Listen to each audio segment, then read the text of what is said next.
Hello प्यारे बच्चों, good evening. कैसे हैं आप सभी? उम्मीद है आप लोग बिल्कुल बढ़िया होंगे, स्वस्थ होंगे, मस्त होंगे और अपने फाइनल बोर्ड परीक्षा की तैयारी पूरे मन और लगन से कर रहे होंगे, पूरा मेहनत कर रहे होंगे ताकि आपके फाइनल बोर्ड परीक्षा में अच्छा नंबर आ सके। ठीक है, तो यही जुनून और यही लगन और यही मेहनत आपको एग्जाम तक जारी रखना है। 100% है कि जो भी बच्चा मेहनत करता है ईश्वर उसी के साथ होता है, लक भी उसी के साथ होता है। तो प्यारे बच्चों, आप ऐसे ही मेहनत करते रहिए और प्यारे बच्चों लगन से मेहनत कीजिए और अपने फाइनल बोर्ड परीक्षा की तैयारी इसी प्रकार से जारी रखिए, क्योंकि आपका फाइनल बोर्ड परीक्षा बहुत ही नजदीक आ चुका है। तो जैसे प्यारे बच्चों आपको पता होगा कि आज का जो क्लास है, आज की क्लास में हम लोग क्लास 12 का केमिस्ट्री और केमिस्ट्री के 10 सब्जेक्टिव क्वेश्चन ही करने वाले हैं हम लोग, जो बहुत ज्यादा इंपॉर्टेंट है आपके फाइनल बोर्ड परीक्षा के लिए। हम प्यारे बच्चों 20-30 सब्जेक्टिव क्वेश्चन करा देते हैं, लेकिन दिक्कत यहाँ पे है, यहाँ पे आपको पता है कि थोड़ा सा तबीयत हमारा खराब है, बुखार उखार है और सर्दी जुकाम हो गया है, जिससे पढ़ाने में भी थोड़ा सा कठिनाई हो रहा है। ठीक है, इसीलिए हम मात्र आपको आज 10 ही सब्जेक्टिव क्वेश्चन कराएंगे और ये 10 सब्जेक्टिव क्वेश्चन आपको पूरा कॉन्सेप्ट के साथ कराएंगे और ये 10 सब्जेक्टिव क्वेश्चन आपके एग्जाम के लिए भी महत्वपूर्ण होगा। तो ये आपको प्यारे बच्चों 100% है कि समझ में आ जाएगा, इसको अब रटने की आवश्यकता नहीं होगी, ये 10 की 10 क्वेश्चन को। और ये 10 क्वेश्चन बहुत इंपॉर्टेंट है। ठीक है, तो जितने भी सारे बच्चे हैं ना प्यारे बच्चों, फटाफट से, अगर आप लोग चैनल पे पहली बार आए हैं तो फटाफट से आप लोग चैनल को सब्सक्राइब करके बेल आइकन को प्रेस करके ऑल पे, और लाइक नहीं किए हैं प्यारे बच्चों एक बार आप लोग लाइक भी कर दीजिएगा। ठीक है, जितने भी सारे बच्चे हैं ना एक बार आप लोग लाइक कर दीजिएगा। और व्हाट्सअप ग्रुप में अगर आप नहीं ज्वाइन है तो नंबर नोट कीजिए मेरा 9135742024। ठीक है, आप इस पे मैसेज करके फटाफट से व्हाट्सअप ग्रुप में भी आप ज्वाइन हो जाइए। व्हाट्सअप ग्रुप में ज्वाइन होना प्यारे बच्चों बहुत ज्यादा जरूरी है, इससे आपको लाइव क्लास का लिंक डायरेक्ट मिलेगा। ठीक है, तो यहाँ पे आप लोग कर लीजिएगा। और जितने भी सारे बच्चे अभी तक पीडीएफ नोट्स नहीं बनाए हैं तो अभी से बनाइएगा, तो लेट हो जाएगा। हमारा कहना मानिए 399 में आपको ऑल सब्जेक्ट का chapter wise objective plus objective का हम नोट्स दे रहे हैं। ठीक है, तो आप ले सकते हैं। ठीक है, इसको लेने के लिए आपको सिंपल सा क्या करना होगा, आस्क बोर्ड का एप्लीकेशन डाउनलोड करना होगा। यहाँ पे याद रखना है, आस्क बोर्ड का एप्लीकेशन आप डाउनलोड कर लीजिएगा। ठीक है, डाउनलोड करके वहां पे पेमेंट कर सकते हैं, नहीं तो एक नंबर है मेरा, यहाँ पे याद रखना है 6299248935। ठीक है, आप इस पे हमसे संपर्क कर सकते हैं। ठीक है, आप इससे हम पे मतलब आप संपर्क कर सकते हैं। ठीक है, या तो आप आस्क बोर्ड का एप्लीकेशन डाउनलोड कीजिए, वहां से जाके पेमेंट कर दीजिए। तो क्या बच्चे आप रेडी हैं, हम क्लास को शुरू करें? पहला नंबर क्वेश्चन लगाए।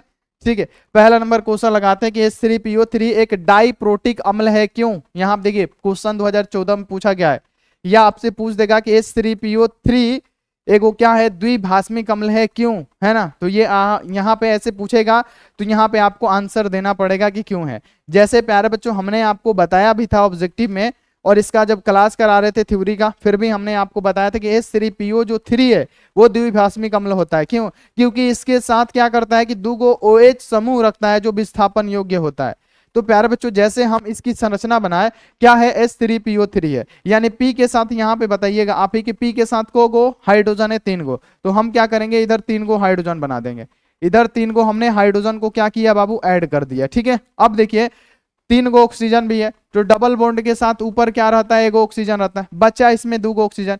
1 ऑक्सीजन हमने यहाँ दे दिया और 1 ऑक्सीजन को प्यारे बच्चों मान लीजिए कि हमने इस H के पहले दे दिया, हमने इस H के पहले दे दिया, है ना। तो यहाँ पे हमारा इसकी संरचना बन गई। तो यहाँ पे आपने क्या देखा, यहाँ पे आपने देखा कि 2 गो जो OH बन रहा है, यहाँ पे क्या हो रहा है, 2 गो भस्म बना रहा है, जो क्या है प्यारे बच्चों, विस्थापन योग्य है। तो यहाँ पे आप इसका आंसर कैसे लिखेंगे, आप लिखेंगे कि H3PO3 में, यहाँ पे याद रखना है कि H3PO3 केवल 2 विस्थापन योग्य हाइड्रोजन रखता है, केवल 2 विस्थापन योग्य क्या रखता है, हाइड्रोजन रखता है। इसीलिए यहाँ पे इसे डाइप्रोटिक अम्ल कहा जाता है, इसीलिए इसे डाइप्रोटिक अम्ल या द्विभाषमिक अम्ल कहा जाता है, क्योंकि H3PO3 प्यारे बच्चों 2 गो यहाँ पे OH समूह रखता है। ठीक है, ये आपको ध्यान में रखना है। इसमें क्या होता है, 2 गो OH समूह रहता है, 1 गो pH बंधन रहता है। ठीक है, तो इसमें प्यारे बच्चों विस्थापन योग्य हाइड्रोजन परमाणु कितने हुए, 2 गो हुए। तो यहाँ पे इसीलिए प्यारे बच्चों ये क्या है, हमारा डाइप्रोटिक अम्ल है। और यहाँ पे याद रखना है कि यह इसके संरचना से क्या होता है, अस्पष्ट होता है। तो नीचे हमने क्या किया प्यारे बच्चों, संरचना बना दिया। तो ये आपको पूरा क्वेश्चन क्लियर हो गया कि नहीं? देखिए कितना इजी क्वेश्चन है कि H3PO3 जो है डाइप्रोटिक अम्ल क्यों है, क्योंकि इसमें प्यारे बच्चों 2 गो OH समूह है। प्यारे बच्चों आपको पता है ना, इसमें 2 गो OH समूह होता है जो विस्थापन योग्य होता है, यही लिख दीजिएगा, हो जाएगा आपका। ठीक है, अगला क्वेश्चन आ जाइए कि NH3 का क्वथनांक pH3 से ज्यादा होता है, क्यों? NH3 यानी अमोनिया का क्वथनांक फास्फोरस से ज्यादा होता है, क्यों? अगर आपसे ये क्वेश्चन पूछ दिया जाए कि अमोनिया का क्वथनांक फास्फोरस से ज्यादा होता है क्यों, ये भी 2014 में क्वेश्चन पूछा गया था। तो अमोनिया का बाबू सूत्र क्या होता है, NH3। यहाँ पे याद रखिएगा अमोनिया का मतलब क्या, NH3। NH3 में अगर हम NH3 की संरचना बनाए तो प्यारे बच्चों अगर हम NH3 की संरचना बनाते हैं तो ये कुछ इस प्रकार से होगा, नाइट्रोजन के साथ 3 को हाइड्रोजन जुड़ा हुआ है, ठीक है, हमने जोड़ दिया। फिर प्यारे बच्चों अगर हम फिर यहाँ पे NH3 का एक और अणु लेते हैं तो यहाँ पे क्या होगा, यहाँ पे भी 3 को हाइड्रोजन जुड़ा होगा, ठीक है ना। फिर हम एक और ले लेते हैं आपको समझाने के लिए, फिर यहाँ पे क्या होगा, 3 को हाइड्रोजन, क्योंकि NH3 होता है ना तो यहाँ पे N के साथ 3 को हाइड्रोजन जुड़ा होता है, ठीक है। ये हमने ले लिया NH3 का, ठीक है, ये हमने क्या किया प्यारे बच्चों, हमने ले लिया NH3 का। अब देखिए यहाँ पे हम किसका लेंगे, अब हम लोग लेंगे PH3 का, है ना। यहाँ पे आपको ध्यान में रखना है क्या है, PH3, है ना। P के साथ क्या है, 3 को हाइड्रोजन जुड़ा हुआ है, चलिए हमने जोड़ दिया 3 को हाइड्रोजन, ठीक है। फिर इसका एक और अणु ले लेते हैं, ठीक है, P के साथ को हाइड्रोजन, 3 को हाइड्रोजन, तो हमने क्या किया, P के साथ 3 हाइड्रोजन जोड़ दिया, ठीक है। तो यहाँ पे बाबू बोला जा रहा है कि जो अमोनिया है, अमोनिया का क्वथनांक फास्फोरस से क्या होता है, ज्यादा होता है, क्यों, क्योंकि अमोनिया में आप लोग देख पा रहे होंगे कि ये क्या कर रहा है प्यारे बच्चों, हाइड्रोजन जो है क्या कर रहा है, बॉन्ड बना रहा है अमोनिया के साथ। बाबू सबसे ज्यादा विद्युत ऋणात्मक तत्व कौन होता है, हमने आपको बताया था कि सबसे ज्यादा विद्युत ऋणात्मक तत्व होता है प्यारे बच्चों P ब्लॉक के तत्व में जो भी सबसे ऊपर होते हैं, सबसे प्रथम में, तो प्यारे बच्चों कौन होता है, फ्लोरीन होता है, ऑक्सीजन होता है और नाइट्रोजन होता है। ये क्या होता है, हमारा सबसे ज्यादा विद्युत ऋणात्मक होता है अपने आवर्त सारणी में, ठीक है, ये आपको पता होना चाहिए। तो हाइड्रोजन किससे बॉन्ड बनाते हैं, यानी हाइड्रोजन बॉन्ड किसे कहते हैं कि जब, याद रखना कि जब हाइड्रोजन अपने से ज्यादा विद्युत ऋणात्मक तत्वों से अभिक्रिया करके बॉन्ड बना ले तो इस बॉन्ड को क्या कहते हैं, हाइड्रोजन बॉन्ड कहते हैं। तो यहाँ पे क्या करेगा, ये हाइड्रोजन क्या करेगा, अपने से ज्यादा, ये क्या है नाइट्रोजन, इससे ज्यादा क्या है, सबसे ज्यादा विद्युत ऋणात्मक है ना, तो ये क्या करेगा, हाइड्रोजन अपने से ज्यादा विद्युत ऋणात्मक तत्वों से अभिक्रिया करके बॉन्ड बना लेगा और इसी बॉन्ड को क्या कहेंगे प्यारे बच्चों, यहाँ पे भी क्या करेगा, ये हाइड्रोजन इसके साथ बॉन्ड बना लेगा और इसी बॉन्ड को क्या कहा जाता है, तो प्यारे बच्चों इसी बॉन्ड को कहा जाता है हाइड्रोजन बॉन्ड, है ना, हाइड्रोजन बॉन्ड। ये क्या है, हाइड्रोजन बॉन्ड है, ठीक है, ये क्या है, हमारा हाइड्रोजन बॉन्ड है। तो यहाँ पे आप लिखिएगा कि NH3 के अणु एक दूसरे के अंतराणविक हाइड्रोजन बंधन से जुड़े होते हैं, यानी अमोनिया में हाइड्रोजन बॉन्ड पाया जाता है जबकि फास्फोरस में क्या होगा, हाइड्रोजन बॉन्ड नहीं पाया जाता है। यही कारण है कि जो अमोनिया होता है प्यारे बच्चों, यहाँ पे ध्यान में रखना है कि यही कारण है कि जो अमोनिया होता है उसका क्वथनांक ज्यादा होता है फास्फोरस से। तो आप ऐसे लिख सकते हैं, 100% आपको समझ में आ गया होगा। एक बार बताइए समझ में आ गया, आ गया, बता दीजिए, ठीक है।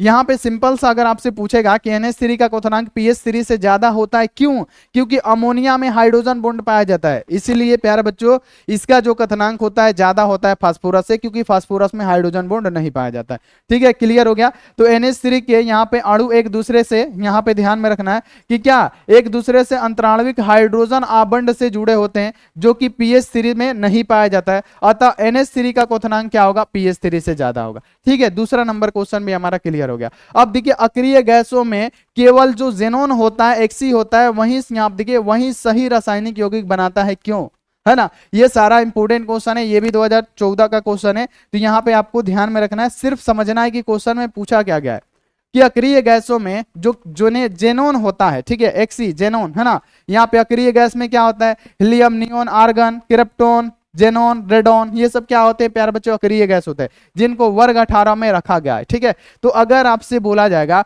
कि अक्रिय गैसों में जो जेनोन है वो रासायनिक यौगिक बनाता है, क्या बनाता है, रासायनिक यौगिक, सिर्फ जेनोन बनाता है, क्यों बनाता है, तो यहाँ पे आप इसका आंसर लिखिएगा कि अक्रिय गैसों में केवल जो जेनोन है प्यारे बच्चों, यहाँ पे याद रखना है कि जो जेनोन है वो ही सही रासायनिक यौगिक बनाता है, क्योंकि ये जब ठंडा होता है ना, तो ये ठंडा होता है तो प्यारे बच्चों ठोस के रूप में प्राप्त हो जाता है। क्या होता है, ये ठंडा होने पे क्या होता है, ठोस के रूप में प्राप्त हो जाता है। तो जब ठोस बनेगा तो क्या हो गया प्यारे बच्चों, ये यौगिक बना देगा, क्या होगा, यौगिक बनाएगा। अगर हम वही बात करें हीलियम का, तो हीलियम को कितना भी ठंडा करेंगे जो गैसीय अवस्था में ही होगा। अगर हम नियोन की बात करें तो कितना भी ठंडा करें गैसीय अवस्था में होगा। आर्गन को कितना भी ठंडा करें गैसीय अवस्था में होगा। रेडोन को कितना भी हम लोग ठंडा करें तो प्यारे बच्चों ये भी रेडियो एक्टिव उत्कृष्ट गैस है, तो ये भी क्या होगा, गैसी होगा। लेकिन अगर हम बात करें जेनोन की, तो वही पूछा गया कि अक्रिय गैसों में केवल जेनोन ही सही रासायनिक यौगिक बनाता है, क्यों, क्योंकि प्यारे बच्चों यहाँ पे लिखेगा अक्रिय गैसों में केवल जेनोन ही सही यौगिक बनाता है,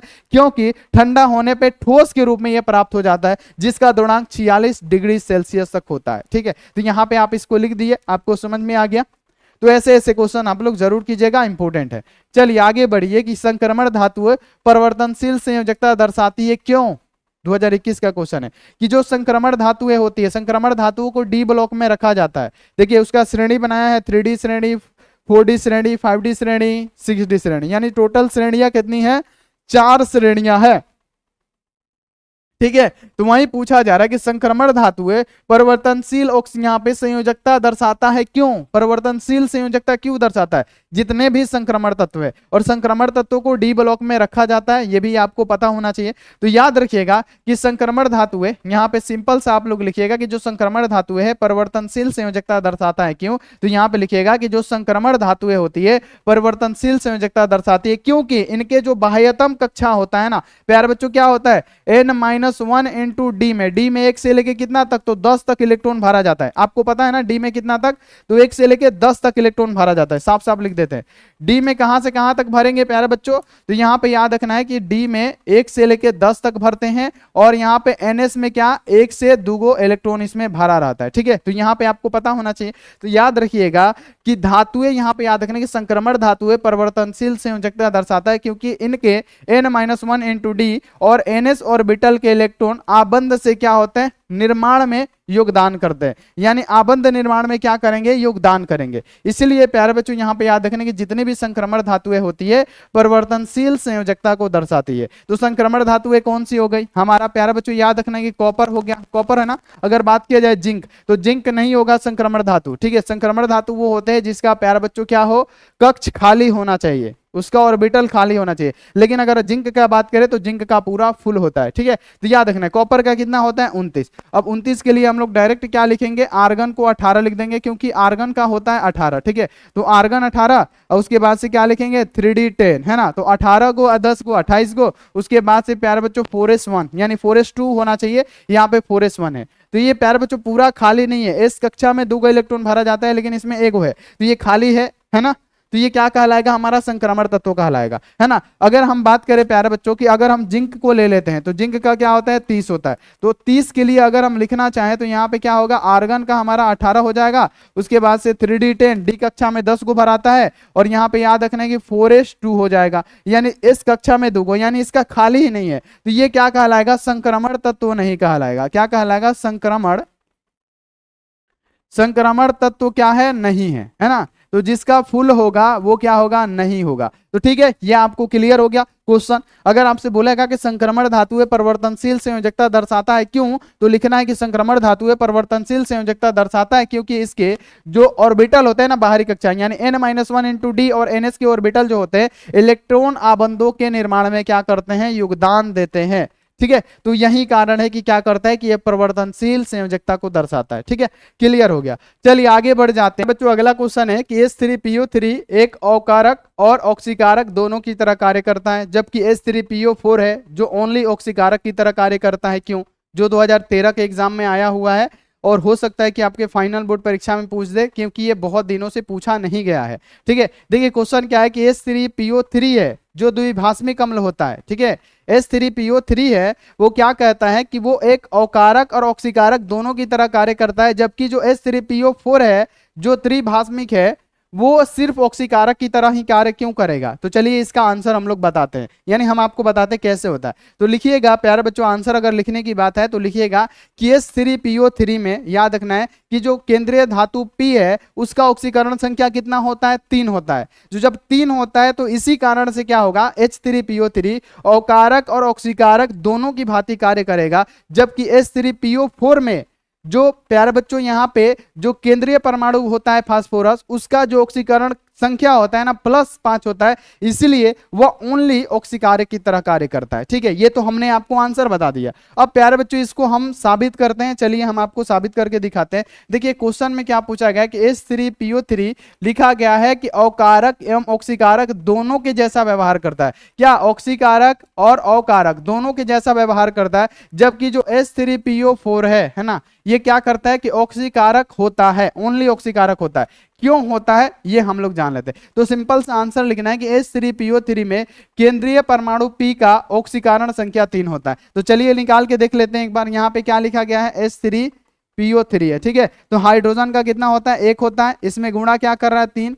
बाबू केंद्रीय परमाणु क्या है, फास्फोरस है, तो इसको क्या इसी का ऑक्सीकरण संख्या निकलेगा, मान लेंगे x, प्लस है तो प्लस। ऑक्सीजन का कितना होता है जी, -2 होता है, तो -2 गुणा क्या कर रहा है इसमें 3 बराबर को उधर 0, ठीक है। तो अब क्या होगा, 1 में 3 से गुणा होगा 3, प्लस है तो प्लस, और प्यारे बच्चों x है तो x। अब देखिए -2 और गुणा -3 कितना हो जाएगा, -6 बराबर के उधर 0, यानी x का वैल्यू निकाले तो ये माइनस में क्या हो जाएगा, प्लस में 6, ये प्लस में उधर क्या होगा, माइनस में। तो यानी अगर हम बात करें प्यारे बच्चों की, अगर हम x का वैल्यू निकालें यानी फास्फोरस की ऑक्सीकरण संख्या निकाले तो कितना आया, +3, और x हमने किसको माना, तो प्यारे बच्चों यहाँ पे p को माना, तो p का ऑक्सीकरण संख्या कितना आ रहा है, +3, ठीक है। इतना क्लियर हो गया। एक बार बताइएगा, थोड़ा सा प्यारे बच्चों वेट कर लीजिए,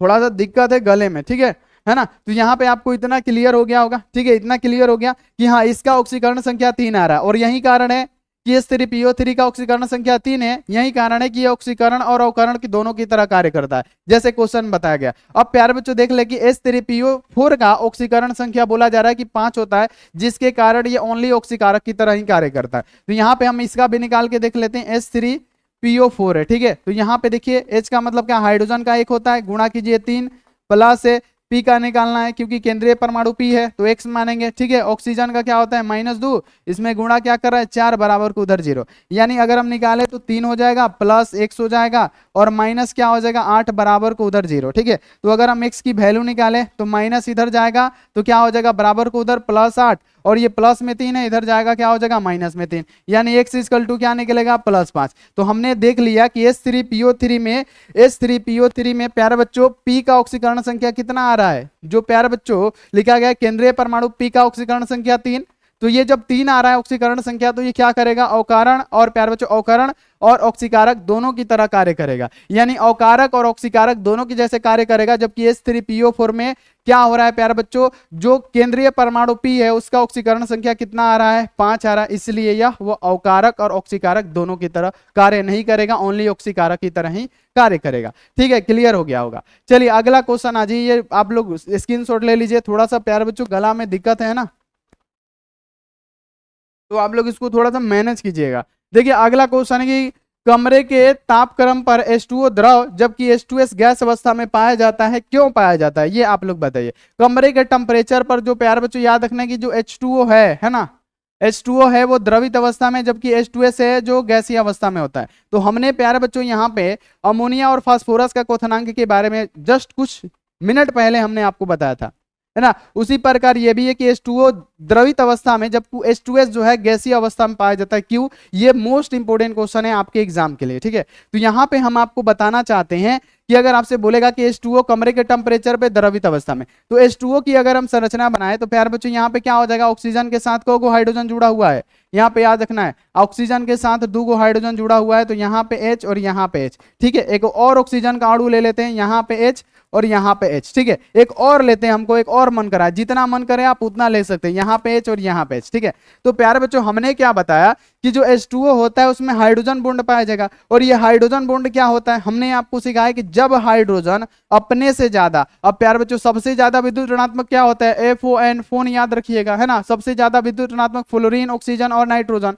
तो प्यारे बच्चों जब हाइड्रोजन अपने से ज्यादा विद्युत ऋणात्मक से प्यारे बच्चों ये बॉन्ड बना ले रहा है, तो इसमें क्या हो जाएगा, हाइड्रोजन बॉन्ड हो जाएगा। देखिए जब हाइड्रोजन अपने से ज्यादा विद्युत ऋणात्मक तत्वों से बॉन्ड बना ले तो इस बॉन्ड को क्या कहते हैं, हाइड्रोजन बॉन्ड कहते हैं। तो इसमें क्या हो रहा है, यहाँ पे आप लोग देख पा रहे होंगे कि यहाँ पे हाइड्रोजन बॉन्ड बना दे रहा है, हाइड्रोजन बॉन्ड बना दे रहा है। यहाँ पे क्या बन रहा है, हाइड्रोजन बॉन्ड बन रहा है। तो H2O में हाइड्रोजन बॉन्ड होने के कारण ये क्या होगा, कमरे के टेम्परेचर पे द्रवित अवस्था में होगा। जबकि बात करें H2S की, तो यहाँ पे याद रखना है कि S में 2 हाइड्रोजन जुड़ा हुआ है ना। तो प्यारे बच्चों अगर हम इसका एक और अणु लेते हैं, इसमें क्या होगा, हाइड्रोजन क्या ये इसके साथ कभी भी बॉन्ड बनाएगा नहीं। हाइड्रोजन किस किस के साथ बॉन्ड बनाता है, तो फ्लोरीन, ऑक्सीजन और नाइट्रोजन के साथ। क्यों बनाता है, क्योंकि ये सबसे ज्यादा विद्युत ऋणात्मक होते हैं। तो लिखिएगा यहाँ पे कि कमरे के तापक्रम पे H2O द्रव और H2O गैसीय अवस्था में पाए जाते हैं, क्योंकि जो H2O होता है, H2O में अणुओं के बीच अंतराण्विक हाइड्रोजन आबंध होता है। क्या होता है इनके बीच, H2O के बीच हाइड्रोजन बॉन्ड होता है, जबकि H2S के बीच कोई भी हाइड्रोजन बॉन्ड नहीं होता है। यही कारण है कि जो H2O होता है कमरे के टेम्परेचर पे द्रवित अवस्था में, और जो H2S होता है कमरे के टेम्परेचर पे गैसीय अवस्था में होता है। ठीक है, तो ये आप लोग क्लियर कर लीजिएगा। सिंपल सा लिखिएगा, H2O में हमने क्या पाया, हाइड्रोजन बॉन्ड, जबकि H2S में हाइड्रोजन बॉन्ड अनुपस्थित रहता है, नहीं रहता है। ठीक है, तो ये फिगर भी बनाना पड़ेगा, तब आपको नंबर मिलेगा। ठीक है, चलिए अगला क्वेश्चन यहाँ पे आ जाइए। अगला क्वेश्चन आपके सामने है कि अक्रिय गैस एकल परमाणविक होते हैं क्यों। हमने बहुत बार पढ़ाया है कि अक्रिय गैस क्या होते हैं, एकल परमाणविक गैस होता है। इसे हम लोग नोबेल गैस भी कहते हैं, और अक्रिय गैसों को वर्ग 18 में रखा गया है, पी ब्लॉक के तत्वों में, है ना। पी ब्लॉक के जितने भी है उसी में रखा गया है। तो यहाँ पे प्यारे बच्चों हमने आपको तो ये बता दिया है, लेकिन आज हम आपको बताएंगे कि जो यहाँ पे कि जितने भी अक्रिय गैस होते हैं वो प्यारे बच्चों एकल परमाणविक ही क्यों होते हैं। ठीक है, तो यहाँ पे सिंपल सा क्वेश्चन क्या पूछा गया है, यहाँ पे ध्यान में रखिएगा जितने भी सारे बच्चे हैं कि अक्रिय गैस, यहाँ पे ध्यान में रखिएगा क्या पूछा गया है बाबू। चलिए यहाँ पे क्या पूछा गया है, एक मिनट एक मिनट, चला, चलिए यहाँ पे पूछा गया है कि अक्रिय गैस एकल परमाणविक होते हैं क्यों। तो प्यारे बच्चों लिखिएगा कि जो अक्रिय गैस होते हैं एकल परमाणविक क्यों होते हैं। तो लिखिएगा कि यहाँ पे अब अक्रिय होगा ना, यहाँ पे क्या लिखा है, यहाँ पे क्या लिखा है, अक्रिय लिख लीजिएगा। ठीक है, अक्रिय, ठीक है, लिख लीजिएगा। अक्रिय गैस की बाहरी कक्षा में इलेक्ट्रॉनों की संख्या या तो 2 होगी या तो 8 होगी। यहाँ पे आपको लिखना है कि अक्रिय गैस जितने भी होते हैं, अक्रिय गैस तो वर्ग 18 में होता है, कौन, हीलियम, नियोन, आर्गन, क्रिप्टोन, यहाँ पे याद रखना है जेनोन, यहाँ पे रेडोन, ये हमारे क्या होते हैं प्यारे बच्चों, ये हमारे अक्रिय गैस होते हैं। और अक्रिय गैस के जो बाह्यतम में जो बाबू इलेक्ट्रॉन होते हैं ना, या तो 2 गो आएंगे या तो 8 गो आएंगे, इतना आप लोग ध्यान में रखिएगा, अभी हम निकाल के भी दिखाएंगे। तो लिखिएगा कि अक्रिय गैसों की बाहरी कक्षा में इलेक्ट्रॉनों की संख्या या तो 2 होती है या तो 8 होती है। ठीक है, जो कि स्थिरता प्रदान करती है, जो कि क्या करता है, स्थिरता को प्रदान करता है। ठीक है, इसीलिए वह किसी दूसरे तत्व से संबंध नहीं बनाता, ये स्थिरता प्रदान करता है। क्यों, क्योंकि इसके बाह्यतम में इलेक्ट्रॉनों की संख्या या तो 2 होगी या तो 8 होगी। यही कारण है कि ये क्या करेगा, अपने आप में स्थिरता बनाए रखेगा और दूसरे किसी तत्व से कोई भी संबंध नहीं रखता है। इसीलिए ये जो होती है ना प्यारे बच्चों अक्रिय गैसें क्या होती है, याद रखना है कि ये एकल परमाणविक होती है। जैसे हम अक्रिय गैस में हीलियम को लेते हैं, सिंपल सा याद रखिएगा, सबसे पहला हम ले लेते हैं हीलियम को। ठीक है, हीलियम का क्या होता है, 2 गो, तो 2 का इलेक्ट्रॉनिक विन्यास निकालिएगा तो 1s2, यानी इसके बाह्यतम कक्षा में कितने इलेक्ट्रॉन हो गए, 2 गो। चले हीलियम के बाद से हम लोग क्या लेते हैं, नियोन, नियोन का कितना होता है, 10 होता है। तो यहाँ पे अगर हम नियोन लेते हैं, नियोन 10 होता है, तो इसका इलेक्ट्रॉनिक विन्यास निकालेंगे 1s2 और 2s2 और 2p6, यानी इसके बाह्यतम कक्षा में इलेक्ट्रॉन कितने हो गए, तो बाह्यतम कक्षा में इसके इलेक्ट्रॉन कितने हो गए, 8 हो गए। और इसमें क्या बताया जा रहा है कि बाहरी कक्षा में इलेक्ट्रॉनों की संख्या 2 होगी या 8 होगी। तो देखिए हीलियम का 2 आ रहा है ना, इसका क्या आ रहा है, 8 आ रहा है। अब हम आर्गन का निकालेंगे, यहाँ पे हम क्या करेंगे, आर्गन का निकालेंगे। आर्गन का कितना होता है, 18। अब आर्गन का 18 होता है, तो इसका इलेक्ट्रॉनिक विन्यास कैसे लिखेंगे, 1s2 2s2 2p6 3s2 और 3p6, है ना, 3p6। तो प्यारे बच्चों अब इसमें देखिए कि इसमें बाह्यतम कक्षा में प्यारे बच्चों इसके भी बाह्यतम कक्षा में कितने इलेक्ट्रॉन है, तो आप बोलेंगे अरे सर इसके भी बाह्यतम कक्षा में 8 गो इलेक्ट्रॉन है। तो प्यारे बच्चों सबका निकालिएगा, सब में 2 या 8 आएगा। 2 किस में आता है, हीलियम में। ठीक है, तो वही बोला जा रहा है कि अक्रिय गैसों की बाह्यतम कक्षा में इलेक्ट्रॉनों की संख्या या तो 2 आती है या तो 8 आती है, जो प्यारे बच्चों क्या करता है, स्थिरता प्रदान करता है, इसलिए वह किसी दूसरे तत्वों से संबंध नहीं रखता है, इसलिए इसे एकल परमाणविक गैस ही कहा जाता है, और इसे प्यारे बच्चों अक्रिय गैस भी कहा जाता है। यह भी आपको ध्यान में रखना है। चलिए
प्यारे बच्चों Cu प्लस, यानी कहने का मतलब यहाँ पे आप लोग समझ पा रहे हैं कि Cu प्लस लिखा है। Cu प्लस का मतलब क्या, कॉपर और प्लस, यानी एक इलेक्ट्रॉन ये दान दे रहा है। कॉपर का प्यारे बच्चों क्रमांक कितना होता है, परमाणु संख्या 29 होता है। जब 29 में से एक वो दान दिया तो कितना बचा, तो आप बताएंगे कि 29 में से एक वो दान दिया तो हो गया इसके पास 28। अब 28 के लिए हम लोग कैसे इसका इलेक्ट्रॉनिक विन्यास लिखेंगे, तो हमको पता है कि आर्गन का 18 होता है और 3D यहाँ पे क्या कर देंगे, 10 कर देंगे। तो 18 10 कितना हो गया, 28। तो डी ऑर्बिटल में 10 गो इलेक्ट्रॉन है, तो हम यहाँ पे क्या करेंगे, इसको 10 गो इलेक्ट्रॉन है और डी ऑर्बिटल में 5 गो कक्ष होता है और 10 गो इलेक्ट्रॉन भरा जाता है। तो भरिए 1 2 3 4 5 6 7 8 9 10, ठीक है 10 गो। तो इसमें क्या हो रहा है कि ये पूरा का पूरा युग्मित है, तो युग्मित है तो क्या बनाएगा, रंगहीन। तो यहाँ पे यही बोला रहा है कि जो Cu प्लस है, Cu प्लस क्या हो रहा है, युग्मित। तो Cu प्लस यहाँ पे रंगीन आयन बना रहा है। जबकि Cu2 प्लस की बात करें तो यहाँ पे याद रखिएगा Cu2 प्लस है ना, यानी कॉपर का 29 होता है और ये 2 गो इलेक्ट्रॉन को दान दे दिया। तो कितना बचा इसके पास बचा प्यारे बच्चों 27। और 27 के लिए हम लोग इलेक्ट्रॉनिक विन्यास निकालेंगे तो क्या होगा, आर्गन 18 और उसके बाद से क्या होगा 3D 9। तो 18 को 9 गो 27 गो, यानी अब हम इसमें डी ऑर्बिटल में भरना चाहें तो प्यारे बच्चों डी ऑर्बिटल में क्या होता है, 5 गो कक्ष होता है ना, 5 गो कक्ष। और इलेक्ट्रॉन कितने भरे जाते हैं, 10 गो इलेक्ट्रॉन भरे जाते हैं। तो 5 6 7 8 9 गो ही ना भरना है क्योंकि 9 गो है। इसमें ये क्या हो रहा है, अयुग्मित हो रहा है। तो जब ये अयुग्मित होगा तो अयुग्मित के लिए हमने क्या लिखा कि ये रंगीन बनाएगा, तो Cu2 प्लस रंगीन बना रहा है। तो यहाँ पे आपको कुछ ना कुछ तो पता चल गया होगा ना कि कौन कैसे हो रहा है। तो यहाँ पे लिखेगा Cu प्लस का, यहाँ पे Cu प्लस का उपकोष पूर्ण भरा होता है, यानी Cu प्लस का ये जो उपकोष है ना पूरा का पूरा भरा होता है। इस प्रकार इसका डी और डी संक्रमण नहीं होता है, ठीक है, इसका डी और डी संक्रमण नहीं होता है, अथवा यह सफेद अथवा रंगहीन बनाता है ना। यानी ये जो बनाएगा, क्या बनाएगा, जो आयन बनाएगा सफेद अथवा रंगहीन यानी कलरलेस बनाएगा, ठीक है ना। अगला आ जाएगी Cu2 प्लस में अयुग्मित 3D इलेक्ट्रॉन होने पर, इसमें क्या है, Cu2 प्लस में अयुग्मित एगो है, ठीक है। इसमें 3D इलेक्ट्रॉन होने के कारण डी और डी संक्रमण संभव होने के कारण ये क्या करेगा, रंगीन बनाएगा, कलरफुल बनाएगा, ठीक है। तो यहाँ पे आपको क्लियर ये हो गया होगा 100%। तो आप इसको ऐसे लिख सकते हैं, ठीक है। चलिए आगे बढ़ जाइए। अगला कि आयनिक ठोस गलित अवस्था में विद्युत का चालक होता है परंतु ठोस अवस्था में नहीं। आयनिक यौगिक जैसे NaCl ले लिए, NaCl, तो ये ठोस अवस्था में क्या होगा, इसमें विद्युत का प्रवाह होगा। तो आप बोलेंगे ठोस अवस्था है तो ठोस अवस्था में विद्युत का प्रवाह नहीं होगा। जब इसे जल में घोलेंगे तो इसके आयन टूट जाएंगे, Na पे प्लस आ जाएगा, Cl पे माइनस आ जाएगा, जिससे क्या होगा, हमारा विद्युत धारा का प्रवाह हो जाएगा। तो सिंपल सा लिखिएगा, पूछा गया है कि जो आयनिक ठोस है गलित अवस्था में विद्युत के चालक होते हैं परंतु ठोस अवस्था में नहीं। व्याख्या कीजिए। तो लिखिएगा कि आयनिक ठोस वैद्युत चलकता आयनों की गति के कारण से होता है। बाबू आयनिक ठोस में वैद्युत जो चलकता होता है प्लस आयन और माइनस आयन के कारण ही होता है, ठीक है, याद रखना है। क्योंकि ठोस अवस्था में आयन गतिशील नगण्य होता है, ना के बराबर होता है, और इस अवस्था में चालक नहीं हो पाता यानी चल नहीं पाता है। क्योंकि प्यारे बच्चों गलित अवस्था में आयन टूट जाते हैं, Na पे प्लस आ जाता है, Cl पे माइनस आ जाते हैं। वहीं गलने की उपस्थिति पे आयन में कुछ गतिशीलता आ जाती है, अतः आयनिक ठोस क्या होते हैं, गलित अवस्था में चालक बन जाते हैं। तो ये भी आपको पूरा का पूरा क्लियर हो गया होगा, ठीक है। चलिए अगला क्वेश्चन है प्यारे बच्चों 10 नंबर क्वेश्चन है कि सेंडमायर अभिक्रिया क्या है, ठीक है। सेंडमायर अभिक्रिया क्या है हम आपको बताते हैं। तो सिंपल सा प्यारे बच्चों हमने आपको समझाया था, सिखाया था कि सेंडमायर अभिक्रिया क्या है। आज से 2 दिन पहले हम आपको समझाए थे, सिखाए थे कि सेंडमायर अभिक्रिया क्या होता है कि जब बेंजीन डाइजोनियम क्लोराइड की अभिक्रिया CuCl के साथ करा देते हैं, किसकी, तो क्यूप्रस क्लोराइड से कराएंगे तो हमारा प्यारे बच्चों क्लोरोबेंजीन प्राप्त होगा। अगर क्यूप्रस ब्रोमाइड से कराएंगे तो हमारा प्यारे बच्चों क्लोरो मतलब ब्रोमोबेंजीन प्राप्त हो जाएगा, और इसी अभिक्रिया को सेंडमायर अभिक्रिया कहते हैं। तो लिखिएगा यहाँ पे, इसको ऐसे भी लिख सकते हैं जैसे लिखे हैं, या आप ऐसे भी लिख सकते हैं कि जब बेंजीन की अभिक्रिया, याद रखना है कि जब बेंजीन डाइजोनियम लवण की अभिक्रिया, जब बेंजीन डाइजोनियम लवण की अभिक्रिया प्यारे बच्चों याद रखना है कि क्यूप्रस क्लोराइड के साथ करवाते हैं तो हमारा क्लोरोबेंजीन प्राप्त होता है। अगर बेंजीन डाइजोनियम क्लोराइड की अभिक्रिया क्यूप्रस ब्रोमाइड के साथ करवाते हैं तो हमारा ब्रोमोबेंजीन प्राप्त होता है, और इसी अभिक्रिया को हम लोग सेंडमायर अभिक्रिया कहते हैं, ठीक है। तो यहाँ पे याद रखिएगा कि जब यहाँ पे एरोमेटिक लिखा है, चाहे आप लिख लीजिएगा बेंजीन डाइजोनियम, तो यहाँ पे क्या है, ये हमारा बेंजीन है, बेंजीन रिंग आपको पता है ये इस प्रकार से होता है। जब बेंजीन की अभिक्रिया क्या, डाइएजोनियम क्लोराइड है ना, डाई का मतलब क्या, दो, जो का मतलब क्या प्लस, एनियम का मतलब क्या एन, Cl का मतलब क्या क्लोराइड। यानी जब बेंजीन डाइएजोनियम क्लोराइड की अभिक्रिया किसके साथ, तो क्यूपरस क्लोराइड यानी CuCl के साथ कराते हैं, तो प्यारे बच्चों यहां पे आपको ध्यान में रखना है कि हमारा बन जाता है क्लोरोबेंजीन। ठीक है, तो यहां पे हमारा क्या हो जाएगा, यहां पे Cl यानी क्लोरोबेंजीन बन गया। देखिए ये बना कैसे, तो यहां पे मान लीजिए कि हर कोनों पे एक हाइड्रोजन होता है, तो यहां से क्या करेगा, मान लीजिए यहां पे हाइड्रोजन है, तो यहां से हाइड्रोजन है ना, और यहां से हाइड्रोजन, और प्यारे बच्चों यहां से क्लोरीन क्या करेगा, यहां से हाइड्रोजन यहां से क्लोरीन क्या करेगा, ये हमारा बाहर निकल जाएगा, है ना। यहां से हमारा क्या करेगा प्यारे बच्चों, HCl बाहर निकल गया, तो यहां पे हमारा क्या हो जाएगा, यहां पे लिख देते हैं हम थोड़ा सा इधर, और है ना, यहां से हमारा क्या हो गया, HCl बाहर निकल गया, है ना, H पे प्लस और यहां से Cl निकल के भाग गया। और प्यारे बच्चों जब इसकी अभिक्रिया कराया जाता है तो नाइट्रोजन भी क्या होता है, भाग जाता है, तो यहां पे हम लोग क्या करेंगे, नाइट्रोजन भी इससे निकल गया। तो प्यारे बच्चों जब नाइट्रोजन निकल गया तो इसके साथ सिर्फ क्लोरीन ही बचा, तो ये हमारा क्या है, हमारा क्लोरोबेंजीन है। जब ये क्लोरोबेंजीन है तो इसी अभिक्रिया को क्या कहेंगे प्यारे बच्चों, सेंडमायर अभिक्रिया कहेंगे। चलिए अब एक और इसका अभिक्रिया देख लेते हैं कि जब बेंजीन डाइजोनियम क्लोराइड, तो बेंजीन है, ठीक है, बेंजीन है, डाइजोनियम क्लोराइड का मतलब क्या है, Na, यहाँ पे याद रखना है कि N2, यहाँ पे याद रखना है N2 प्लस Cl, है ना। बेंजीन डाइजोनियम क्लोराइड की अभिक्रिया क्यूपरस ब्रोमाइड के साथ यानी CuBr के साथ कराते हैं, तो हमारा क्या बन जाता है, ब्रोमोबेंजीन बन जाता है। तो ये ब्रोमो हो गया और यहाँ पे क्या हो गया, बेंजीन, यानी हमारा क्या बन गया, ब्रोमोबेंजीन बन गया। तो यहाँ से मान लीजिए कहीं से एक हाइड्रोजन और यहाँ से Br, क्या हुआ, HBr बाहर निकल गया, है ना। यहाँ पे हम इधर नीचे लिख देते हैं, हमारा क्या हुआ प्यारे बच्चों, सबसे पहले तो नाइट्रोजन जाएगा, सबसे पहले भागेगा तो कौन जाएगा, हमारा नाइट्रोजन होता है भागने वाला, नाइट्रोजन भाग गया। और उसके बाद से यहाँ से मान लीजिए कि यहाँ से कोई कहीं से भी एक हाइड्रोजन इस Br से अभिक्रिया करके क्या करेगा, HBr बना लेगा, HBr बना लेगा, और बचेगा यहाँ पे क्या, नाइट्रोजन यहाँ से तो भाग गया, तो यहाँ पे क्या बचा, यहाँ पे बाबू याद रखना है, यहाँ पे H, यहाँ पे याद रखना है कि यहाँ पे, तो यहाँ पे क्या बचा, हमारा Br बचा, ठीक है, यहाँ पे आपको ध्यान में रखना है, ठीक है ना। या सॉरी यहाँ से HCl यानी सॉरी यहाँ पे HBr नहीं जाएगा, यहाँ पे आप लोग थोड़ा सा मिस्टेक हुआ है हमें से, ठीक है। यहाँ पे याद रखना है कि हमारा क्या करेगा, यहाँ पे Cl है, यहाँ से HCl बाहर निकल जाएगा, HCl, है ना, HCl बाहर निकल जाएगा, हमारा HCl बाहर निकल जाएगा, उसके बाद से ब्रोमीन यहाँ से क्या होगा, आके जुड़ जाएगा, तो हमारा ये ब्रोमोबेंजीन बन गया। तो यही तो है प्यारे बच्चों सेंडमायर अभिक्रिया। तो उम्मीद है कि ये आपको क्लास बिल्कुल अच्छा लगा होगा और पूरा का पूरा आपको समझ में आ गया होगा। तो प्यारे बच्चों समझ में आ गया तो एक बार लाइक कीजिए और चैनल को सब्सक्राइब कीजिए। मिलते हैं ऐसी अगली क्लास में, आप लोग अपना ध्यान रखिए, मन लगा के पढ़ाई कीजिए। Take care and bye.